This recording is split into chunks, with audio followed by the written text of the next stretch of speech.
It took me longer than the other kids to grow out of cartoons. I loved all those childhood classics that were featured on Cartoon Network, Nickelodeon and such. It's funny, if you go on any nostalgia blogs nowadays, you'll see people acting like they always loved cartoons. But I bet there was a time they denounced their love just to seem cool. Anyway, this carried over when I was in my early years of high school and bored in IT class. Everyone was just doodling away on paint, playing flash games, or reading random pages found on the web. We had one of those teachers that never really cared about what we did as long as the work was done. My favourite cartoon at the time that I was binging was Batman the Animated Series. Out of boredom, I was just searching away random pages on search engines. First, I typed in Batman the Animated Series Trivia, which came up with a plethora of random facts about the show. I then found some little interviews about the behind the scenes and making of, which was pretty interesting. After hearing the same facts over and over though, I changed things up a bit. I decided to search for fan sites to see what others thought of the show. First, I found some popular blogs sharing fanfictions and theories. I even found a few hate pages which peeved me. But alas, I eventually fell into a monotonous grind through the pages of search results. I eventually hit the double-digit figures of search pages, which is when you find the more bizarre and less relevant pages. I came across some role-playing forums, illegal streaming sites of the show, and even a fanatic who acted out episodes in costume. I was just mindlessly clicking through these until I hit a generic, albeit amateur-looking page. It had a generic spiel about how they loved the show, and there were pages of commentary written down on an episode-by-episode basis. I was curious, but as I was getting into things, a pop-up came up. You have been selected for a chance to win £100,000. Obviously, I had been warned by my parents to be cautious about things that are too good to be true. But I was also at that age where I felt I was destined for something special, and this could be it. I hesitantly clicked on it, and it led to some questionnaire, one question at a time. First, it asked a generic question about Batman. Luckily, I had been reading all the hidden details of the show and proudly clicked the right answer in the drop-down. Correct, it congratulated me with. This gave me a great feeling and a small shot of adrenaline. This could be it. I could be rich in a matter of seconds, was the thought racing in my mind. This all left me on the next question. What is your name? I was hesitant now. I was especially warned to never fill in personal details on the internet. Class was ending soon and I needed to be fast. If I answered, I could get in trouble, and if I left it, this opportunity would slip me by. In a panic, I looked around my class for inspiration, and my eyes met with the people in my class. Then I came up with a genius idea. I could use someone else's name. First, I looked at my best friend. If all this turned out to be legitimate, he would definitely understand and share the wealth with me. However, if he got in trouble, I would feel like I betrayed him. I was scared to ask him as I didn't want him to laugh at me in case this was all fake. Next, I turned to the big kid at the back of the class. Pete was basically the school bully. I thought if things went sour, I wouldn't mind him taking the fall. He'd gotten away with so much in this school that anything bad happening to him would be karmic justice. But then I thought of the potential good, and how he wouldn't even think twice about keeping all the money to himself. Time was running out and I had to act quick. I could see some people packing away their stationery early to leave quickly for the upcoming lunch break.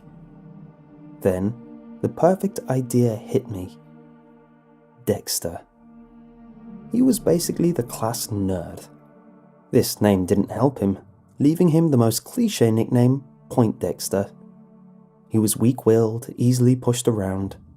A bad quality to have, but if he got the money, I could easily sway him into being on my side and splitting the pool with me. And if things went sour, I could easily deny any connection.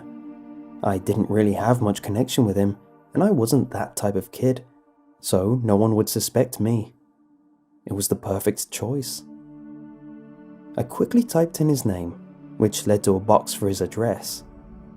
I had it offhand from his birthday party flyer, which no one showed up to. It would have been social suicide to have shown up. I pulled out the creased flyer from my backpack and hastily filled it in. After that, the pop-up just thanked me and closed. It was anticlimactic to say the least. It was just in time though, as everyone was flooding out for lunch and I didn't want to look suspicious, so I closed everything down and left. Weeks went by and seemingly nothing happened. I didn't want to ask Dexter about it, as I didn't want to look stupid that I'd fallen for such a thing, and I didn't want him to know I was filling in his details on random sites. He certainly never acted different in that time, so I figured he hadn't received the money. It was slowly hitting me that I may have been duped. I was watching him at lunch to see if he brought anything with him that may show he secretly received a lump of money, but he just pulled out some simple sandwiches and a chocolate bar. One thing I did notice though was that he was acting kind of skittish. He would occasionally pop his head up from eating, look around with wide eyes, and strafe back down to eat some more. I figured he was just looking out for kids who were looking to grief him. He really was a big target for many bullies. A week or two later, and things started getting more noticeable, but not in a good way. His grades started slipping. Now, he was known as Poindexter for a reason. He was so smart, he usually knew things the teachers didn't. But now, he was noticeably lacking behind. His behavior was becoming more erratic too.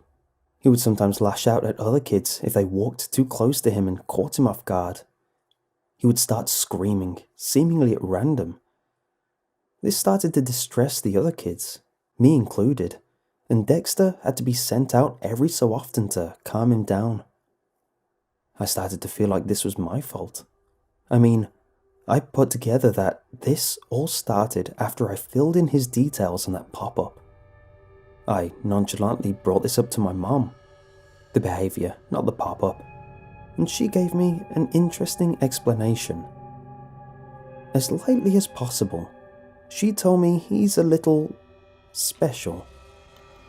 She explained that he might act odd from time to time because he had mild autism. I later learned that he was diagnosed on the cusp of the spectrum, where he could be in school with the regular kids, which is an offer his parents took up. This explanation was easy to stomach, and as bad as this sounds, I rejoiced inside, knowing it wasn't my fault. Time went by, and things were getting worse. He would show up to school, exhausted and pale, dark circles around his eyes. I no longer felt bad about the pop-up though. I more felt sorry for his parents. I couldn't imagine what it was like for them. But I just accepted this as how things were. Eventually, his behavior got so out of hand that he had to be taken out of class regularly. Usually, he didn't make it past 10 minutes in class before needing to be sent out. It didn't matter anyway. All he'd do was stare out the window with his crazy wide eyes until he would start screaming and panicking away. It was too disruptive to be sorted out every time it happened.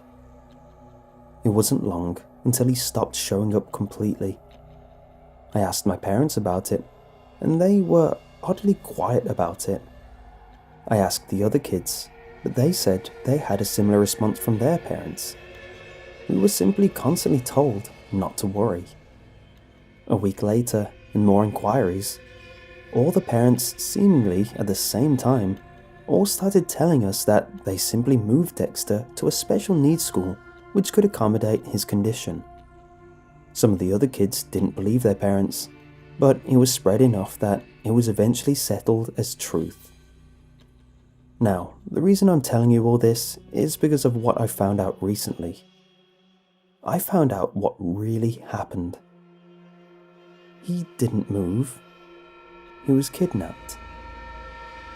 On his bed was a note left in scratched, barely legible writing saying, "Dexter is a greedy boy. Dexter is a greedy boy. Dexter is a greedy boy." Over and over again. After he went missing, a silent search operation was conducted around the town to see if they could find him. While searching the industrial estate to see if he was hiding away in an abandoned warehouse, they found his body. His body was stuffed with coins and notes recently stolen from a bank. There was also evidence of the worst things imaginable having happened to him, but you don't need me to describe them to you. It was decided to be kept from the kids to stop fear-mongering and trauma. Plus, telling the kids wouldn't have made us more safer anyway. This wasn't a random kidnapping. There was plenty of evidence that it was premeditated, planned, and was a one-off. However, no evidence could be found of a motive. Except for what I know. I think I may have gotten my classmate killed.